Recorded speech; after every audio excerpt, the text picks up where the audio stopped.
Imagine कीजिए अगर government को एग्जैक्ट पता ही ना हो कि किसी डिस्ट्रिक्ट में कितने बच्चे पैदा हैं और कितने को लोगों की डेथ हो रही है, तो गवर्नमेंट प्रॉपर प्लानिंग कैसे करेगी? And this is where civil registration system comes into picture comes into picture and it becomes important. The latest CRS report 2024 showed some data. उस डाटा को हम लोग सबसे पहले देखते हैं। डाटा क्या कहता है? 99.1% ऑफ बर्थ रजिस्ट्रेशन हुआ, दैट इज अप फ्रॉम 56% इन 2019। तो 2000 में जो डाटा जितने लोगों ने बर्थ रजिस्ट्रेशन करवाया था उसका 56% ज़्यादा हो चुका है ना। And 99.4% of deaths are registered. मतलब लोग इतने जागरूक हो रहे हैं भैया कि इतने ज़्यादा परसेंटेज में, इतने ज़्यादा अमाउंट में लोग जो हैं वो अपना बर्थ और डेथ का रजिस्ट्रेशन करवा रहे हैं। But to understand how significant this is, look at the historical change, right? In 2000 56% and in 2000 48%. So 56% has been increased from 2000 and 48% has been increased from 2000 regarding birth and death registration respectively. So within roughly 2 decades, India has moved from incomplete registration to almost universal registration. Can't you say that a universal registration, sir? Why it is called universal registration? Because almost 99% registrations have been there. So within roughly 2 decades, India has completely moved to universal registration. And this is important because CRS is basically the system through which the government maintains official records of birth, official records of death, and जो अभी भी pregnant है या फिर जिनका birth होने वाला है। तो इसके लिए ये एक माइलस्टोन है इंडिया के लिए कि इतने ज़्यादा एक्यूरेसी के साथ इतने ज़्यादा अमाउंट में लोग जो है वो अपना रजिस्ट्रेशन करवा रहे हैं।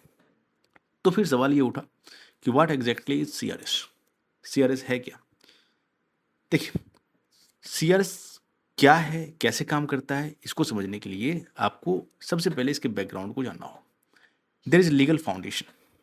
India civil registration system operates under it operates under Registration of Birth and Death Act 1969 that was amended in 2023 as well.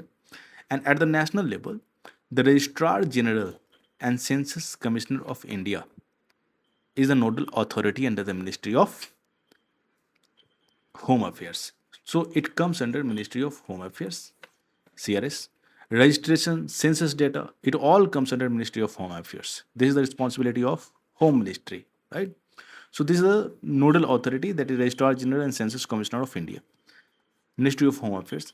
And the core principle regarding CRS is continuous plus compulsory plus universal registration. So this is the core principle. That is the motive, that is the aim to have, है ना। ये M है CRS का कि हमें जो है universal registration पे आना है, और जो कि देखा जाए तो ये यूनिवर्सल रजिस्ट्रेशन लगभग हो ही चुका है। Now think about why this matter to an ordinary citizen. If a child birth is registered, there is an official record of that child's birth. For example, कल कोई स्कूल एडमिशन, पासपोर्ट या फिर inheritance या किसी government service के लिए birth record की requirement हुई तो ये ऑफिशियल डॉक्यूमेंट काम आता है ना। आपका बर्थ सर्टिफिकेट बहुत सारी जगह पे काम आता है। आपका जो डॉक्यूमेंट है, डेथ सर्टिफिकेट भी आपका काम आता है। आप लिविंग सर्टिफिकेट जो है आपका, वो भी काम आता है। अगर आप पेंशन ले रहे हैं तो पेंशन तभी तक मिलेगा जब तक आपके पास लिविंग सर्टिफिकेट है, आप प्रूफ दे रहे हैं कि आप जिंदा हैं। और डेथ सर्टिफिकेट, जो भी लमसम अमाउंट है वो उसके नॉमिनी को अगर मिलेगा तो आप डेथ सर्टिफिकेट आपको देना पड़ेगा। So this all certificates are very important in various government schemes as well. तो इसीलिए डेथ सर्टिफिकेट है ना, या फिर आपका बर्थ सर्टिफिकेट, ये इंपॉर्टेंट हो जाता है। Why does CRS matter? Why does CRS or why does registration matter? Now comes the most important UPSC point, that is CRS not simply a record keeping exercise. अगर आपको ऐसा लगता है कि CR एक रिकॉर्ड कीपिंग एक्सरसाइज है जिसमें आपसे डाटा लिया जा रहा है तो आप गलत है सर, है ना। It creates huge database that helps the government understand what is happening to India's population. अगर गवर्नमेंट को आपके डाटा से ही, आपके डाटा के एनालिटिक्स से ही पता चलता है कि इनके कंट्री में क्या हो रहा है. Let's take birth data first. और सबसे पहले हम लोग बर्थ डाटा को लेते हैं. If we know how many children are being born, we can understand fertility and population trends. है ना. अगर हमें ये पता हो कि कितने बच्चे जन्म ले रहे हैं, तो we can be able to calculate the fertility rate. We can able to know that what are the population trends, what is the level of demography, what is the demography structure of India, and it all helps in healthcare. It all helps in healthcare planning. It all helps in nutritional planning. It all helps in public services that government from time to time try to maintain that. Now look at the death data. Death data. If deaths are properly registered, the government can understand mortality trend. The government can understand mortality patterns. The government can understand public problems. Why there is death occurring? Death क्यों हो रही है? क्या किसी disease से हो रही है या फिर एज के अकॉर्डिंग हो रही है? एक एग्जांपल से समझते हैं इसे. अगर किसी पार्टिकुलर डिस्ट्रिक्ट में किसी डिजीज की वजह से डेथ सडनली इंक्रीज हो रही है, तो गवर्नमेंट उस एरिया को आइडेंटिफाई करके पब्लिक हेल्थ इंटरवेंशन कर सकती है. And this becomes specially important during epidemics and health emergencies. Finally, complete registration gives us district level demography data. एक डिस्ट्रिक्ट लेवल पे किस तरीके का पॉपुलेशन स्ट्रक्चर है, क्या डेमोग्राफी है, ये भी हमें वो डाटा से पता चलता है. पहले हम क्या करते हैं ना, प्रेसिशन ओवर एस्टिमेशन. अब ये जो रजिस्ट्रेशन हो रहा है, इससे पहले अगर हमें कुछ भी सर्वे करना होता था तो हम क्या करते थे कि एक एस्टिमेट लगाते थे.